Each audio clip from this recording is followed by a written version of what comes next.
Greetings, Andy here again, and this video is a sort of a bit of a thread, shall we say, that I'm jumping on, and I'm calling this my version of it, 10 prog albums to check out. And I've seen sort of, 3 videos in the last couple of weeks on much the same subject. I didn't know they were part of a thread, to be honest. Maybe that it's just developing that way. I saw Pete Pardo did one what he called, 10 prog albums for newbies, people looking to get into it. Lots of classics in that. I saw Andy Edwards do one, 10 great prog albums, and threw in some quite interesting ones into that mix, which I'll make a reference to at the end of this. And then yesterday I saw one which I enjoyed, which Scott at the Prog Corner did, and he actually referred to it as a thread. And his 10, he explicitly excluded what he called the Big Six. So, Genesis, ELP, Pink Floyd, Jethro Tull, Yes, who have I forgotten, King Crimson. Now, I'm going one step further than that because I'm also excluding anything from the 70s. And I'm doing that, obviously I'm doing it deliberately, but I'm doing it so as, to make myself not take the easy option of selecting classic albums because, most prog is, classic prog is from the 70s, but it's carried on. Every decade there are prog albums released. So, there's an evolution in here. Some of them are quite different. And, some are modern classics, shall we say. I'm also trying to make sure that I do a bit of a mix. So I wouldn't say it's round the world, but I've got, it's not all British. I've got North American and European prog in here as well. So let's kick off. And I ought to say, out of my 10, they're all in chronological order, so there's no sort of preference or sort of ranking or anything in here. We're just going to start with the oldest and come to the newest. And when I get to that, any sort of out-and-out proggers watching this will say, yeah, but they're not prog. I would challenge that because, ultimately, what is prog? And starting with one, and it's from Canada and Rush, and I don't know what number this is. It must be 5th or 6th album. It's Permanent Wave, and it was released in 1980. So it just snuck this one in. I ummed and ahed between this and Moving Pictures, but I thought, as a sort of an intro one to check out, this is probably easier. It kicks off with The Spirit of Radio, which is, to me, is a real earworm. And so every time I listen to that, it stays with me for a few days. It goes through. It's a single LP. Natural Science, the last one, is a multi-part track. So, and there's the band, obviously a power trio. I wasn't into Rush at the time, and it was really because I didn't like them. There was something about Geddy Lee's falsetto vocals which I didn't really like. But I've grown to love them now, and so I'm fairly late to this party. This was an album I picked up at a record fair a while back, and it's on the original Canadian Anthem label. So it's a sort of it's original. I think they had an issue with the cover and was threatened to be sued, so I had to redo the cover. So I wouldn't necessarily say it's a first press, but it's in that first release. So there we go, and then we come to Marillion, and there are so many albums which you could have chosen from Marillion, but the big choice, the binary choice, is it with the Fish era or the Steve Hogarth era? So Fish was the original vocalist with Marillion, and had in this 80s and had their sort of hits, and then he left in the late 80s and was replaced by Steve Hogarth, who has continued to this day, and they've produced lots of great albums since then. But I'm going with the Fish era, and I'm going for the final album which features Fish, and that is Clutching at Straws. So this is a reissue. This is a 2018. I didn't have it back in the day. And you can sort of see on here a lot of their heroes, obviously there's John Lennon, but That looks like fish back at the back. It's a double album, and it's great. This is the 2018 reissue. It's Marillion at their best, I think. I don't think the Hogarth era is better than the Fish era. It's a bit different, but still very good. A double album.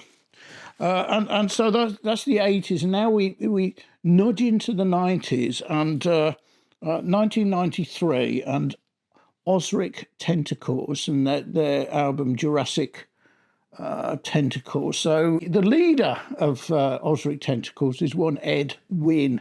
This is a reissue. Again, a band which somehow I sort of passed me by a little bit when they first were out in the early 90s. But absolutely fabulous. This was a remaster by Ed Wynn himself, so he does all of that sort of stuff in 2020. Is it their finest? I think it nudges Strangitude, which is, I think, the one before this. Or is it the one after? No, I think it's the one before this. It's a single LP, it's difficult to describe. How do I describe Osric Tentacles? I don't know. I can't really. You have to listen to them. They're not. You can't sort of say they're a bit like somebody else, but they're true. Prog. You listen to it, and it's prog. It's not 70s prog, but it's clearly prog. And this is, as I say, it was a reissue, and it's very resplendent in pink. So moving forward, so that's the only one I got in the 90s. So, to me, really, the 90s was less of a prog decade and more of a post-rock. Another statement that proggers will challenge me on, that a lot of post-rock is quite proggy, I think. Anyway, we got to have some Porcupine Tree, and I'm going to pick the 2000 and their album Light Bulb Sun.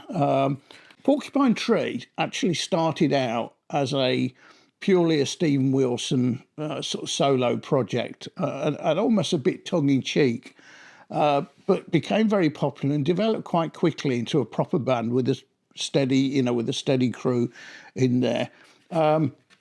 This is the last one, which featured the drummer Chris Maitland. So he left after this and was replaced by Gavin Harrison, who frankly is a better drummer. But that didn't diminish this whatsoever. It's just Chris Maitland was a good drummer. Gavin Harrison is a great drummer. But the music in here, the songs, as a whole album is superb, and it's a good one to sort of start out on if you haven't got lots of a full Porcupine Tree. I think this is one I would recommend to start. It's got the title track "Light Bulb Sun" on there. There's a great track called "Last Chance to Evacuate Planet Earth Before It Is Recycled." So it's just a great album, and there's the band, and it's a double, and this is just on black vinyl. That's another reissue as well. So now I've got a CD. I have never had this on. I've never seen it at an affordable price on vinyl as well. I think it was originally only produced on CD and then was subsequently reissued on vinyl. But I've never seen one. I'd like to get one. And it's the band Riverside from Poland, and their debut album Out of Myself, which came out in 1973. And I absolutely love this album. It was one, again, I came to sort of fairly belatedly, a few years ago, but it's just a great album. It's Riverside hail from Warsaw in Poland, but it doesn't, they sing in English, at least all the stuff I've heard. It is classic prog. It's sort of prog metal, I would say. A lot of these later bands do wear their influences on their sleeve, and I would, for Riverside, if I had to sort of make a comparison, it's probably closer to Porcupine Tree. So, they don't really sort of sound or relate to the early 70s prog. It's much more contemporary. And as I say, like this, they're still going. They produced a new record last year.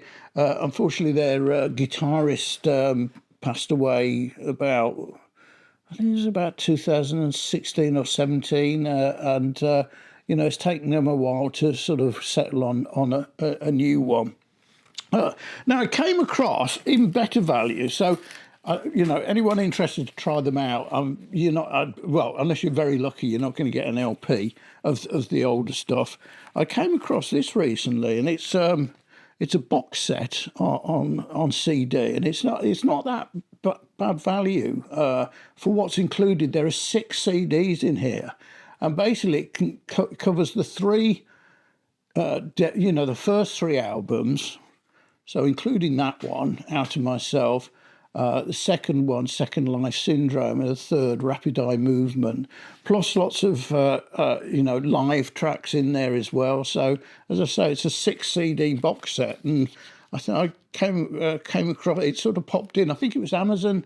I got it on. It was about £30, which sounds a lot for a CD, but there's 6 in there, and that's a good one to try out.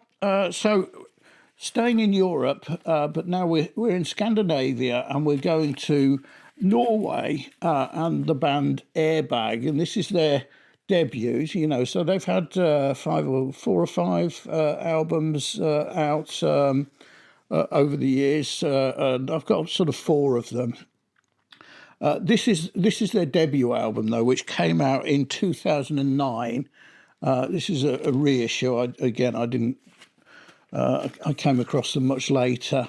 I talked about influences, wearing influences on their sleeve, and I would say with Airbag, the influences you can really hear is Pink Floyd.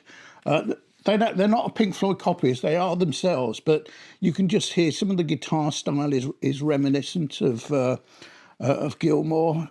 So fabulous album, and this one, it's a double, and it's on white vinyl. And moving forward, so now we're in the next decade, and we're going to 2012, and you might say, cheat, you've already had him. But very different as a solo artist, and that is Stephen Wilson as a solo artist. And this is his album, The Raven That Refused to Sing and Other Stories, which came out in 2012.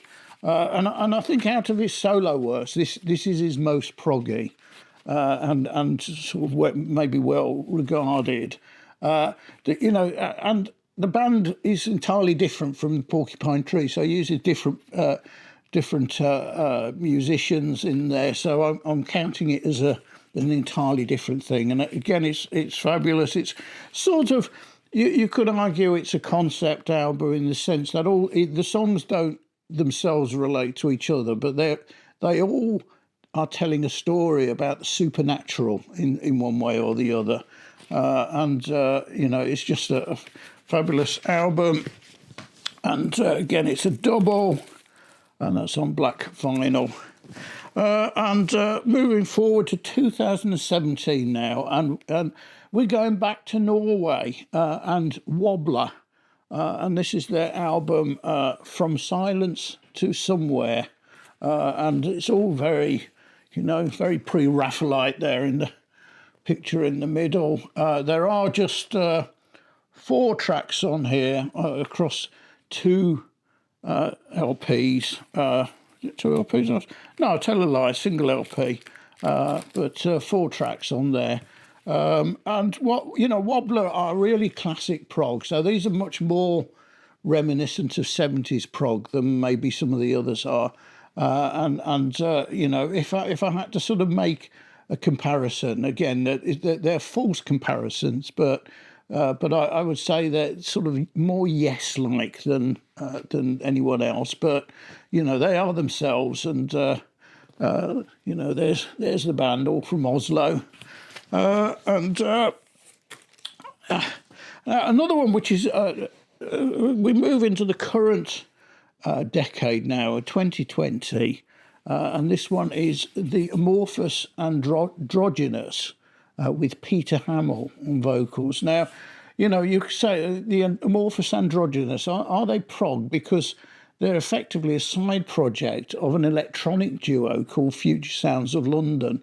But this is their prog outfit, or prog and psych. It's that sort of area. And Peter Hamill obviously was the lead singer in Van der Graaf Generator.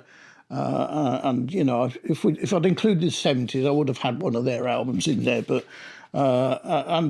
it's just fabulous. It's what's it called? We persuade ourselves we are immortal, and obviously you can see from the artwork, it's shouting prog, and it's it's prog, and Hamill's voice really holds up, so it really sounds. It's got his sound in there, and it's just a single LP on vinyl. So now we come to the last one, 10. And proggers, don't shout at me. You may not agree, but I am including here Greta Van Fleet and their album, second album, The Battle at Garden's Gate. Now, they're not, Greta Van Fleet aren't necessarily a band you would think of as classic prog, but they're in terms of wearing their influences on their sleeve, they're well known to be influenced by Led Zeppelin, but it's Led Zeppelin at their most proggy, and I thought it was interesting that when Andy Edwards did his 10 prog albums, which I saw, he included Led Zeppelin 4 on there. Which I thought was really interesting because, whilst not every track in there you would say is, but Stairway to Heaven is definitely very proggy, and this is as well. It's a concept album.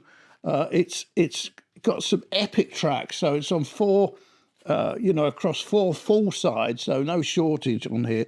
3 tracks on each one, and some of them are epic. It's bombastic. It's big. It's all about it's. I always say it's wizards and hobbits and all of that stuff on there. To me, this is prog.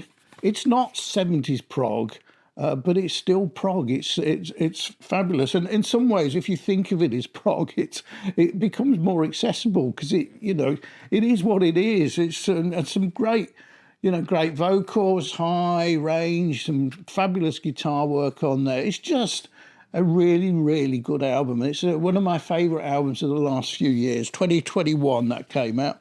So, and it's as I say, it's a double, and this one's on green vinyl. So there you go. That's not. I've got lots of prog, particularly from the 70s, particularly the early 70s. All of that. It would have been very easy to include those, but what I've tried to do here is pick some, which are a bit different. To give some thought to, maybe you wouldn't have thought of them as being prog, like Greta Van Fleet. Anyway, thanks for watching. Cheers.